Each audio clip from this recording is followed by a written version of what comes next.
Hey everybody, Roxybox90 here, back with a couple of Oath of the Gatewatch spoilers to wrap up a rather quiet weekend, which is the usual of spoiler weekends. Oath of the Gatewatch spoilers continue. Oath of Nissa is our pseudo-proof that this is going to be a cycle, hopefully a full cycle, but at least partial cycle for now. Oath of Nissa is 1 green for a legendary enchantment following Oath of Jace. When it enters the battlefield, look at the top 3 cards of your library. You may reveal a creature, land, or planeswalker, put it in your hand, put the rest in the bottom of your library in any order. This is a pseudo cantrip, kind of like an anticipate for green. I pretty much see just that part of the card itself. This is pretty much a shoe-in 3/4 of for most non-super rampy green decks, especially with things like Elvish Mystic not in the standard mix. It's definitely good enough as a card draw, filter, you name it. And you may spend mana as though there was any mana of any color to cast planeswalker spells. Does this really matter so much?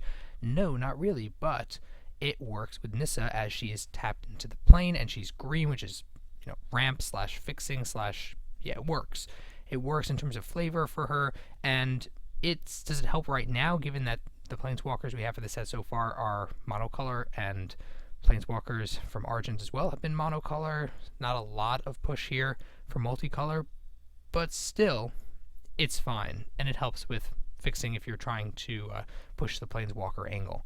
Regardless, almost definitely see some kind of play in Standard. Wandering Fumarole, which I had to look up Fumarole because I never heard that word before, and it pretty much just means a crack in the Earth's crust from which steam billows forth, different kinds of carbon and whatever, usually near volcanoes.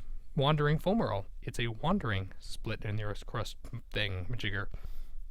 It is the blue-red manland. 2 blue and a red. Time of turn, it becomes a 1/4 blue-red elemental. With 0, switch the creature's power and toughness.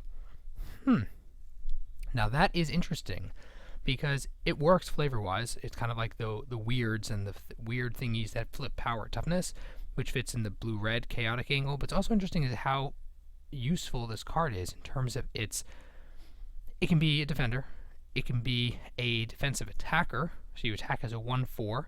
If they don't block or whatever, then you can flip the ability because it's not a sorcery speed effect, which means you can use it as a very offensive, powerful creature, but also a defensive creature to defend or to attack carefully without overcommitting yourself.